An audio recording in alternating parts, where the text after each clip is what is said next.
It's been rightly said that the scandal and the greatness of the Christian religion is that it claims that God has revealed himself through the medium of historical facts. And what distinguishes Christianity, what sets it apart from other worldviews, is that there's actually a test by which we can know whether it's true, and that's the resurrection of Jesus. A person can go and investigate Christianity, especially the question of the resurrection of Jesus. If they think it happened, they have excellent reason to embrace the entire Christian faith. If Jesus did not come back from the dead, there's not really a solid shred of evidence pointing to that, then you're well within your rights, according to the apostle, to reject Christianity. So Christianity is testable in that respect. You can investigate it because it at its core, it has a certain question that's investigatable.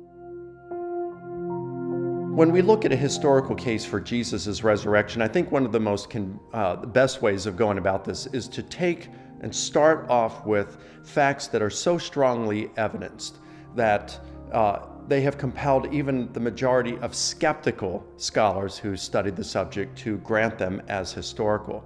And that kind of suggests that it's not just because a Christian has bias that these things are accepted as true. It means that the historical evidence is true, even beyond a person's bias. Let's look at the widely accepted historical facts and see where the evidence points. In order for Jesus to have risen from the dead, 3 things would need to be true. He would need to be alive at point A, dead at point B, and alive again at point C. And it turns out that the record in history of the existence and the execution of Jesus is incredibly strong. Well, it's become kind of a fad on the internet to claim that Jesus never existed. But this isn't something that is typically held by scholars today. In fact, the number of scholars that would even hold this position, and I'm talking about bona fide scholars who have PhDs in relevant fields of like history and biblical studies or religious studies, you wouldn't find more than a handful of them living on earth right now who would deny the existence of Jesus. I mean, probably just as many as who would deny the Holocaust. In the ancient world, if you have 2 sources for something, 2 independent sources, that's usually excellent. And a lot of events rest on 2 sources. A lot of events rest on 1, but 2 is great. Bart Ehrman lists 11 ancient sources for the crucifixion of Jesus. And he says to the guys who say he never existed, he goes, how do you deal with 11 sources? If you just do normal history, you can't disprove the fact that that Jesus died. It's called multiple attestation. We have too many sources, documents, people, not all of them Christian. Virtually every scholar, believer or non-believer, skeptic, concedes that Jesus was executed in the 1st century, 30 or 33 AD. You get laughed out of a major academic institution if you claimed otherwise. In fact, the atheist New Testament scholar Gerd Ludemann says Jesus' execution is an indisputable fact. John Dominic Crossan and Marcus Borg, probably next to Bart Ehrman, are the best known skeptics in America. They both say in their own way, in their own works, Borg and Crossan, that the fact that Jesus died by crucifixion is probably the best supported fact in the ancient world.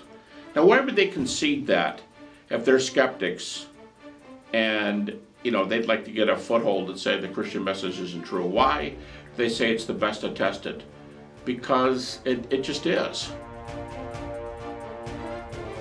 Now, in order to determine whether Jesus was really alive at point C, we need to look at 4 essential facts. And it's important to understand that the following facts can be established without presupposing that the Bible is God's Word. They're a matter of history. They're established by the records of both Christian and non-Christian sources from the ancient world, and they're agreed upon by both Christian and non-Christian historians today.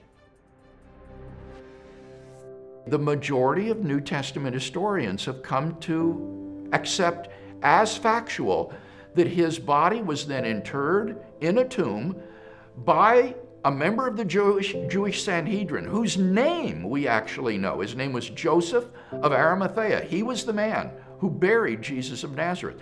Secondly, that tomb was then found empty by a group of Jesus' women disciples on the Sunday morning following the crucifixion. And again, the name of Mary Magdalene is always attached to that account of the discovery of the empty tomb. Thirdly, that thereafter various individuals and groups of people experienced appearances of Jesus alive after his death. And finally, that the original disciples suddenly and sincerely came to believe, despite every predisposition to the contrary, that God had raised Jesus of Nazareth from the dead. Now, some people will say, well, sure, anyone could make that claim.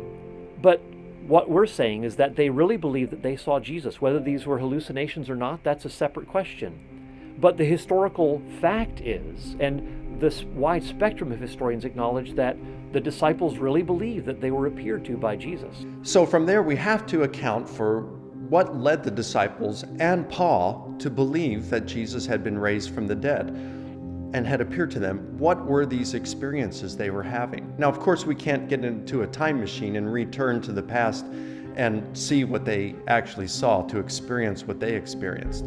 But we can look at various options. Some will argue that Jesus' body was stolen. Okay, if Jesus' body was stolen, why would the disciples have genuinely believed he appeared to them if they stole the body?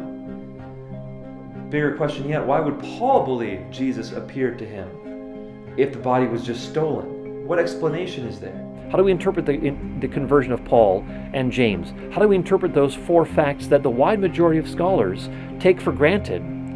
How do we interpret that? Do we interpret that naturally, or do we interpret that supernaturally? The next theory that you'll often hear is that they hallucinated, that the disciples who had been with Jesus for so long and spent so much time with him, they really wanted to see Jesus alive. And so they hallucinated. It's a common psychological phenomenon, which is true. People who love others will sometimes see them after they're dead. But 500 at once? And all the disciples to the point where they were willing to die? It doesn't quite fit. And once again, Paul. What do we do with Paul? Why did Paul hallucinate the risen Jesus? It doesn't make sense. So there are no naturalistic explanations for the resurrection that fit nearly as well as the resurrection itself.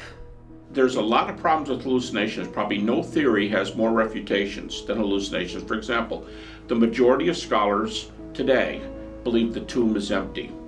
But hallucination is a full tomb theory, not an empty tomb theory. If the disciples saw hallucinations, there should have been somebody inside the tomb. Now the problem is, you've got to argue for two theories. And the more theories you have to string together to explain these facts, the less plausible it is, the less weight it should carry in causing you to believe one way or the other. Why do many scholars today not conclude in the resurrection is because they unfortunately preclude supernaturalism before they even look at the evidence. Now, if you look at the evidence without precluding supernaturalism, then the best explanation for the events is the resurrection. You know, all the theories about what happened to the body but one have fatal problems. The only problem with the one theory that actually explains it is you have to believe a miracle.